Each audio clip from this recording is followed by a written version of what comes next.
Hi, I'm Lori Jones, President and CEO of Avocet Strategic Communications and host of StrategyCast. Join me and my guests, innovators, disruptors, and visionaries as we explore bold and brave marketing strategies that help you transform, scale, and grow your brand.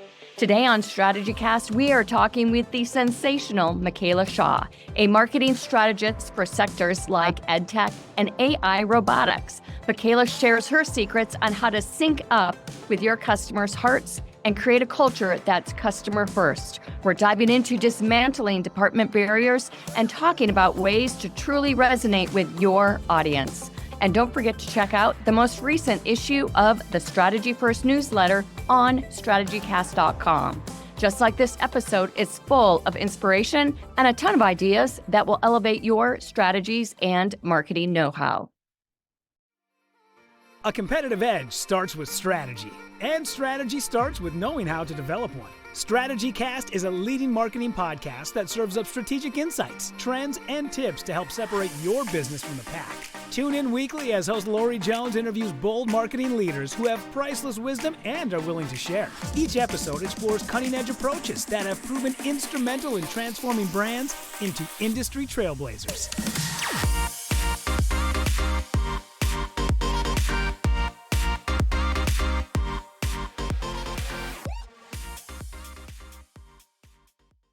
Welcome to StrategyCast. I'm so excited to have Micaela Shaw join us today. Welcome. Thank you. Really excited to be here. Well, I tell you, I love your mindset. You are all about not just customer first when it comes to external communications, but really customer first when it comes to building a culture around understanding the customer so that you can be customer first, people first on all aspects of communications. That's what we're going to dive into today. Before we get there, tell us a little bit more about you and your great story. Yeah, absolutely. Well, so my story really starts out of business school. I was lucky enough to lead the Bosch home appliance brand in North America as brand manager for about 5 years. And after that experience, I caught the startup bug and I joined a company called Inspire Clean Energy as employee number 8. We got to build that brand from scratch. By the end of my tenure, we had built a 30-person go-to-market organization, and we were recognized on the Inc. 5000 for revenue growth. And I just really fell in love with building companies. And so that's kind of what I've been focused on is building mission-driven companies since then. Over the last 5 years, I've been leading marketing teams in EdTech, especially now that I'm a parent of 3 kids. This is super close to my heart. And most recently worked with Literati, which is a kids book supplier, and Embodied, which is an AI robotics company for kids. I love that. You know, I have to ask, I mean, you've worked with big brands and you've worked with startups that become big brands, and you're working with startups now that are truly scaling. What is the big difference, if any, when it comes to the customer first mindset between the different, each of those different size and really the phase of business that they're in? Yeah. I mean, I think sometimes the luxury of a startup is that when you have limited resources, you have to be scrappy. And so everyone has to be all hands on deck about calling customers. Actually, sometimes I found in bigger organizations, it's easy to be lazy and assume, we've got market research to figure out what our customers want. Or, of course, the sales guys are out talking to customers every day. Why would marketers need to get involved? And so, I think that that's sometimes limited resources actually forces you to get a little bit more creative about talking to folks. But across the board, I think, building a culture where everyone feels like part of their job is getting to know the customer is really important. I've seen that work really well, big, small, medium-sized companies. It's more of a cultural, I think, ingredient than it is necessarily a size ingredient. I love it. So this sounds really basic, but why is understanding the customer so important? Yeah, I mean, I think understanding the customer is important for 2 reasons. One, I think that you see the best brands today start with the customer problem and talk about the product second. And so, of course, you have to understand the product to be able to do that. And I think secondly, in general, I think brands are becoming more and more commoditized. And so in order to be differentiated, we have to be able to speak to people in their own language and really understand where they're coming from. Yeah, I agree. I was just looking at some stats, and 92% of companies consider themselves customer-centric, but they don't have a plan in place to be customer-centric. They just kind of throw it out there and they say we are. What do you have to say about that? Yeah. I mean, I think that actually, at least what I've observed, one of the biggest limitations to this is that we naturally have departments that do different things, right? We have sales that goes out and tries to have sales conversations. We have product teams that try to do development. We have marketing that tries to develop campaigns. And so we're all in our own swim lane when it comes to, functionally running the business. But to be customer centric, you have to break down those barriers and come up with an approach that doesn't think about departments and instead thinks about, what is the customer experience and how do we create a cohesive customer experience irrespective of teams. And so I think that's actually really hard for organizations. And my observation would be that the chasm that you see in organizations between like a desire to be customer centric versus the ones that really are the companies that are good at breaking down those barriers and are really operating across departments in a way that is customer centric. What is one of the most common barriers that you see in organizations that they just absolutely cannot be customer centric unless they break that down?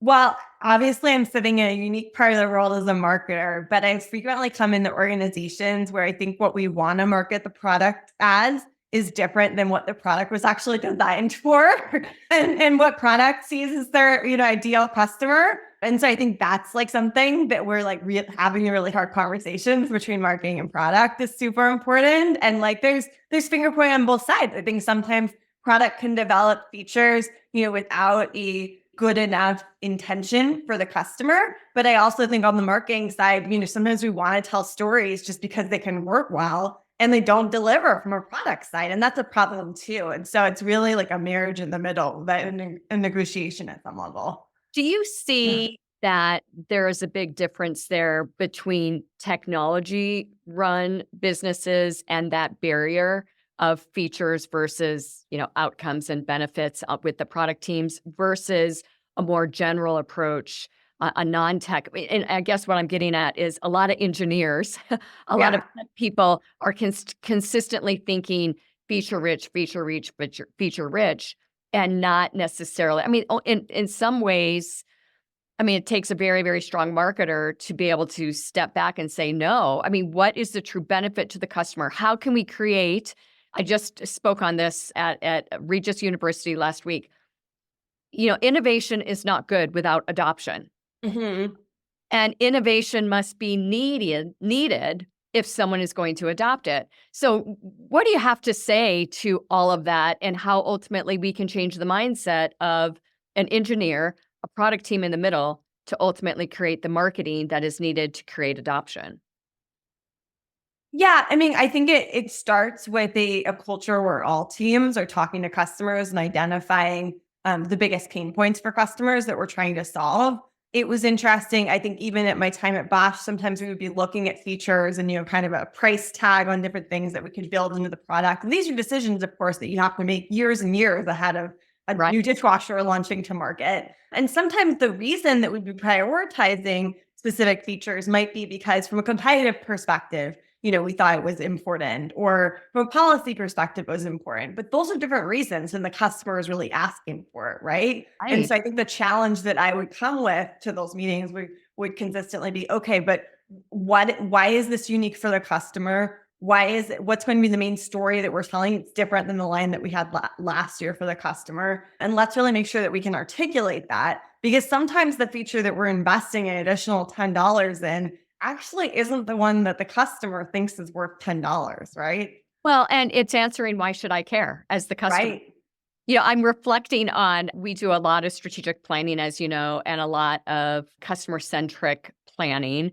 And one thing that we do outside of the research where we're interviewing customers or surveying customers is when we get into really rolling up our sleeves within our internal teams, we have everyone in the room that are answering it from a product dev standpoint. They're answering it from a customer. They have a sign on them that says customer, and they can only respond with the customer behavior in mind when it comes to the communication that we're developing or the strategy that we're developing.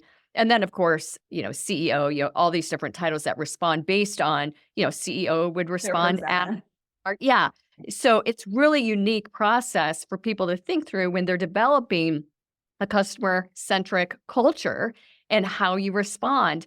What are some of the strategy sessions that you could tell us tales about that you've been involved in that are great for our listeners to learn about when it comes to developing that customer-centric mindset?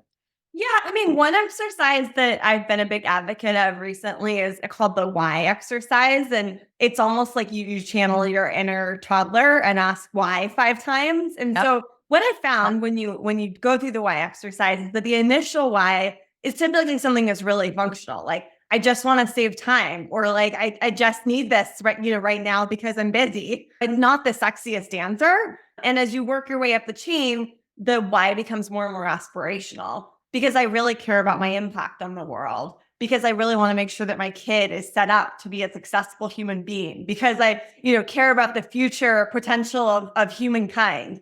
And my observation is that both the really functional and the really aspirational are generally not where your main go-to-market positioning live. But some ingredients of both the really practical and the aspirational have to anchor what you're doing. And it's the meat in the middle that becomes really interesting, right? In terms of the motivators for people. And so I just think going through the exercise is important because it helps the team see what's anchoring the bigger vision of what you're doing, B, the more functional aspect, but also be able to have a conversation about what's the right forum to be servicing different value propositions. It's not that there's not many reasons that product might be compelling to someone, but what's the right message when, essentially. I love that. And both of these examples are great at building the culture, because it's one thing for marketing to have people first messaging, but it's another thing when a customer calls in, or a customer receives the product, or a customer continues to buy, or the customer talks about it, that they feel the organization is truly customer-centric. And I think that's where the rubber meets the road here. I found another stat that I thought was very important. 68.6% of businesses don't know what their customers think, but they say they're customer-centric. That's a total mismatch. Yeah, that's huge. Yeah, and that is what we're talking about here, is how you build that culture. We've talked about some of the barriers. We've talked about the importance of product teams working together, some of the strategies that we can deploy to get there. But what is it that truly, in all your experiences and even, interacting with other marketers, what is the one thing that truly creates that customer-centric culture so that you can be more externally facing? Yeah, I mean, I always say what gets scheduled gets done. And so I truly do believe that it is making sure that you have a cadence where you're setting up interviews with customers on a biweekly or monthly, whatever the team decides they can commit to basis. And you have a broad enough group of individuals that are taking those interviews and bringing the content of the interviews back to the team. I love that. I also think, running surveys consistently is important, but those conversations, there's some amount of pattern recognition that begins to surface in these strategy meetings, in our functional work streams, when we're talking to customers on a consistent basis. And I think it's all too frequent. I've been guilty of it too. And an individual project that you have happening for a couple of months, and then you say, okay, we'll think about customer listening later, maybe next year. I think the best organizations say, no, this is so important that we're going to make sure that we're doing it consistently. They figure out a way, whether it's working with an admin or working with someone on the team, to actually be scheduling these things consistently. And that's been the biggest difference maker I've seen. And one of the areas we haven't mentioned yet, and it was not purposeful, is sales, right? Uh-huh. I mean, working hand in glove with sales, I think, is something very, very important. We have on occasion seen a little bit of bias coming from the sales team, typically in a scenario where a customer has not purchased. Uh-huh.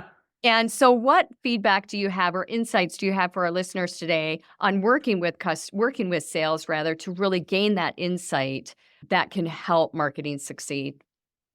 Yeah. So I guess I would say two things. One, I think as we study customers, not assuming that feedback from everyone we get represents our ideal customer. And so we need to go through the exercise of here are the 5 different personas we could be going after and we see in the market, sales talking to every single day. And here's how we would prioritize our most important customers, and here's why. So I think that's important level setting and can be important to align on with the sales team in terms of, again, why we're emphasizing one customer over another. It's very easy when you're talking to people every day to want to serve every customer at the same level. There has to be some level of prioritization. And I think the second piece is making sure that, again, we just have more venues for customer feedback besides just going out on sales calls, working with our customer support team, understanding what's the experience once the product is actually in market and someone's been using our product for a year. Talking to prospects that maybe the sales team doesn't touch yet is important. And so making sure we're just touching every layer so we have a holistic understanding of the market. And again, that we're not biased in any one venue. I love that you brought up prioritization, and I want to talk about that a little bit because I think the lack of prioritization, trying to be all things to all people, is an area where a lot of marketing, quite frankly, product market fit fails. We had a very short-lived client that had 14 personas. 14. And they were trying to be all things to all people. And the marketing was never going to succeed because it was so milquetoast. Yeah. What advice do you have for our listeners today on first of all, the number of personas or, customer segmentations that you should be going after, and then what you do to create a culture of prioritization so that you don't end up being all things to all people? Yeah. So I believe that you can identify that 14 personas exist, but you certainly can't say that you have 14 personas that are your priority. Right. And I actually believe that it's really important for brands to identify one persona that is their moon and stars and they're building everything else against, because it helps us make decisions. It turns out that like any good positioning has a specific customer in mind. And so it's not that it can't also resonate with these other customers off to the side, but when you choose one persona, you have a threshold and a way to have that conversation with teams across the business. Does this really appeal to Eric? If you decide his name is Eric, well, we know Eric likes this, lives here, has this life situation. It allows you to have a real conversation. That's the whole point of personas. Not to say, there's 14 different people that might be using our product. We know that as humans, but this is about prioritization, decision-making. That to me is really the useful way to employ personas. And you use a lot of data and analytics when it comes to not just developing the strategy, but developing the message that will end up in the marketplace. Talk to us a little bit about that. Yeah, so I see the persona process as really just the beginning of the message testing process. So say that we've identified that Eric is our ideal target persona.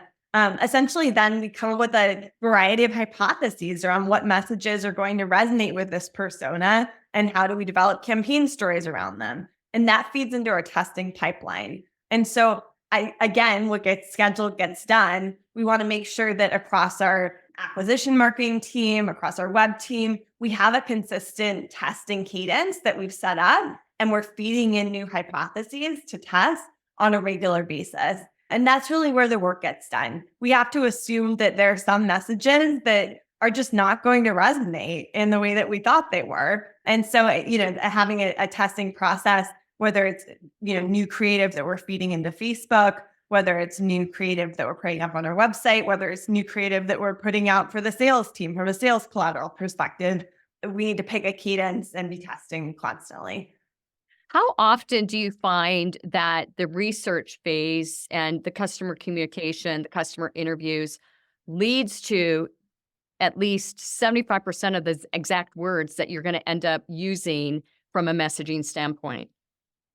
I think that's where the best creative comes in for sure. But, it's definitely a little bit of art and science in that I think you have the data from your survey. You have a ton of different interviews and you're saying, okay, is this just the way that the one customer described this, or is this actually good campaign language? And then so it's working with great creative teams to figure out the core insight. I'm just thinking, to be really concrete, when we were at Literati, we realized that a big thing that parents cared about was this idea of reading progress and helping their kids develop the right or find the right books at the right level.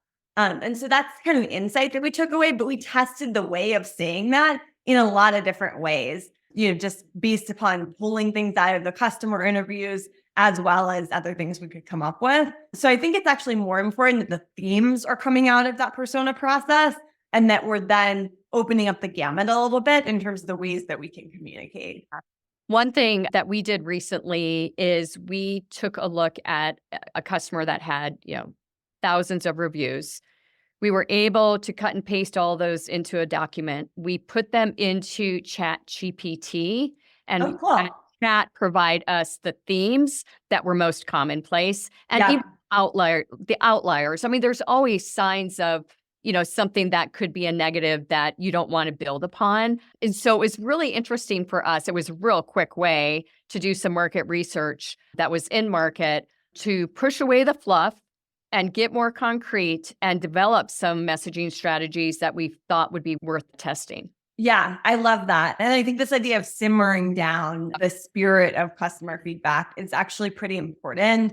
I've seen brands try to just copy and paste straight from the reviews page to an ad campaign. It's not that that can never work, but oftentimes the review is a lot longer than you want it to be, and it requires context. And so I haven't necessarily seen those to be the strongest converting, just because we're almost being a little too literal, right? In terms of taking straight, oh, we love the spirit of this, so we're just going to make it our ad campaign. That sometimes works, but also attention spans are short. Yeah, they are. And, along with that, I think sometimes we test too long as well. What is your rule of thumb regarding the number of messages that you might want to test and how long you'll test until you adopt? I mean, it really depends on where you're testing. I mean, with something like Facebook, if we have a good amount of dollars running through, most businesses I've been in have been able to test 5 to 6 concepts every 2 to 3 weeks. And so, testing's pretty fast there. If you have a website that has a ton of traffic going to it, then you can test again in 1 to 2 weeks. If you're a smaller size company, you might have to have that, A/B test running for a landing page up for 6 to 8 weeks. And that really changes your ability to test. So it's just going to depend on the business that you're running in and the amount of traffic we're talking about. Another area that we have found great insight on is search criteria within your website. What are customers searching for when they get to your website? And then that helps. I mean, on so many different levels with outbound marketing. I don't think people think about that too often, but there's tons of data right at your fingertips. What you do with it or what you do to uncover it, knowing that it's there is half the battle. Yeah. I mean, I'm a big fan of just organic search because I think that it's almost like the sleeper channel. I think over time we've thought of some organic search as being very functional. Let's just come up with a ton of pages just to serve these search engines, and then content marketing lives over here.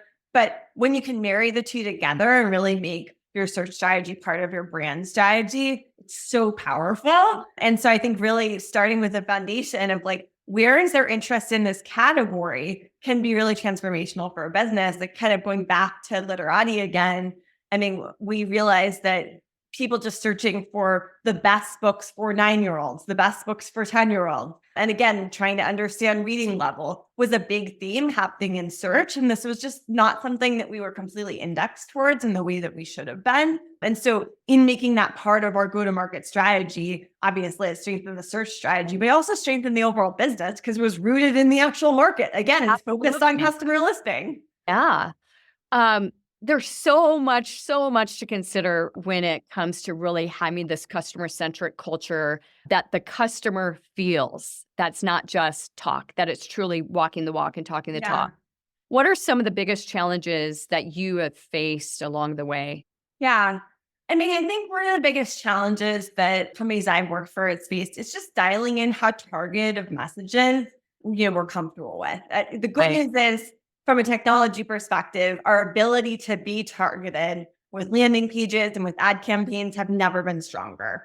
But if we're too specific, then our addressable market becomes way too specific, right? Then to your point, you wind up with those 14 personas where, it would take an army to build the right amount of campaigns around them. So I think it starts with radical prioritization around who's that one customer you're trying to serve, building campaigns against that, and then adding complexity as we go along. Naturally, marketers are great at complexity, but you want to start almost with a ton of discipline and then get more complicated from there. I think the other challenge that we're just seeing in the marketplace right now is that I think you're seeing a move towards broader based targeting, both on Facebook, in programmatic media, even with more folks moving towards TV. And as we're moving away from cookies, this puts more pressure on higher reach awareness building activities.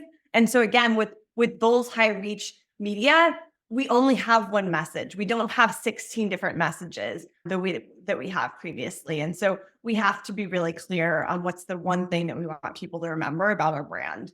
I love it. And how do you train? So, a lot of these brands are going to have, some customer facing approaches on some level, whether it be inside sales or whether it be, if it's retail environment, that's obvious. B2B environment, certainly sales, inside sales, yes, messaging, yes, marketing, chat responses, all these different things that come into play. How do you assure rather that the message is consistent? It's like playing the old phone game. What was that?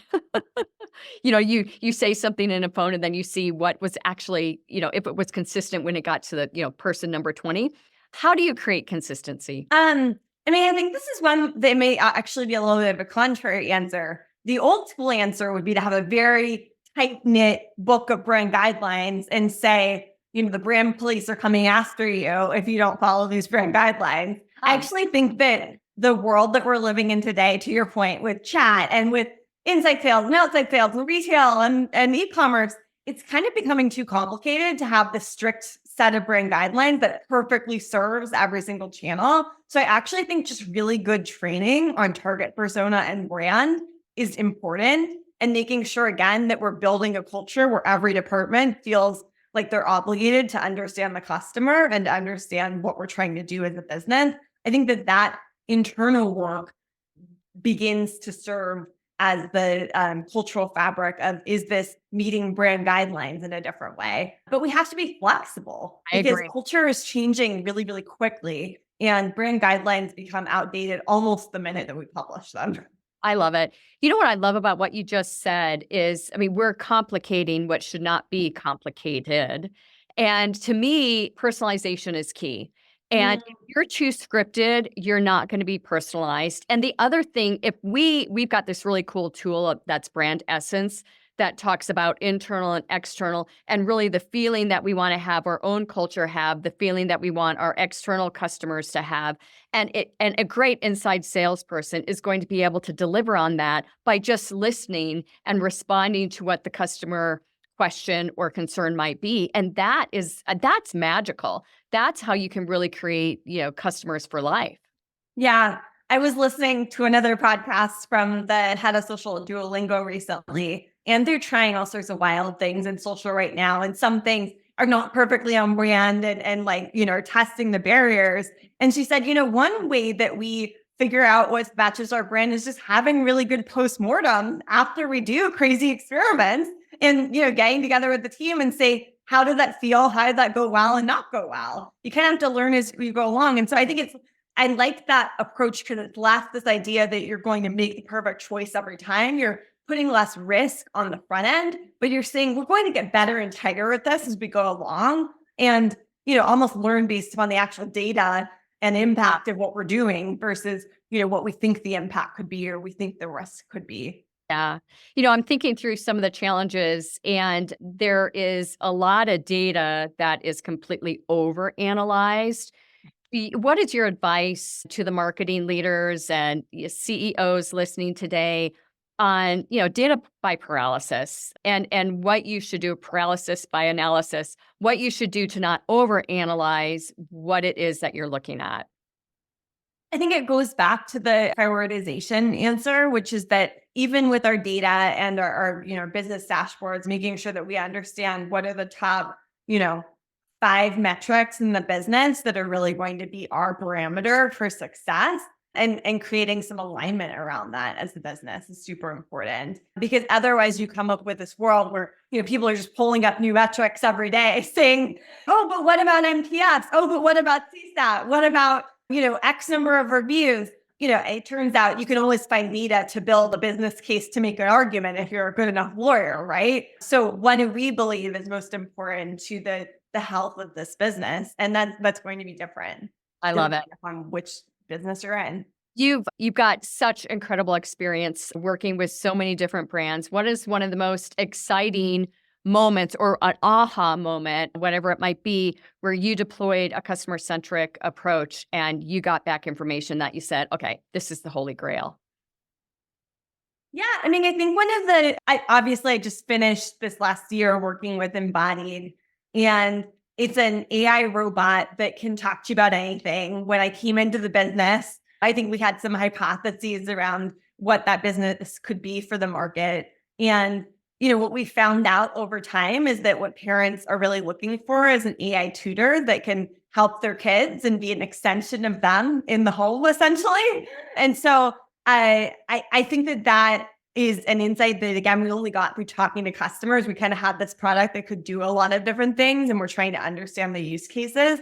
And so I'm excited about that. Just as we think about the future of education and personalization, it's something that I'm super passionate about, and I think that will serve kids in the future. So I think that's an insight. Again, I think there's a lot of awesome technology that's being developed today, especially with AI, and spending the time with the customer to really understand the value propositions that are going to matter are going to create a better customer experience, and, by the way, better marketing. Right.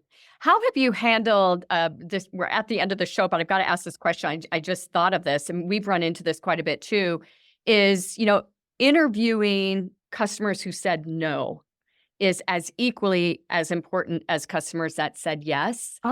That you can really gain the insight that you need to understand, what those barriers to adoption might be. And what experience do you have with that, and how ultimately you can turn that into an insight that would be valuable for the organization? Yeah, I think that's where when I do customer interviews, or when I shouldn't call them customer, when I do persona interviews, Right. I think we want to be looking for a group of people that are current customers. We want to also be running some sort of a screener. So maybe it's people within a certain income range or market, or, needs to have kids if it's a parenting product, and be doing a friends and family survey, as well as a broad panel that's just to a broad panel of parents of, whoever his target market is. And so making sure that we're identifying voices from people who are not necessarily our customers, so that we understand who we're leaving out, and are we being intentional about leaving them out.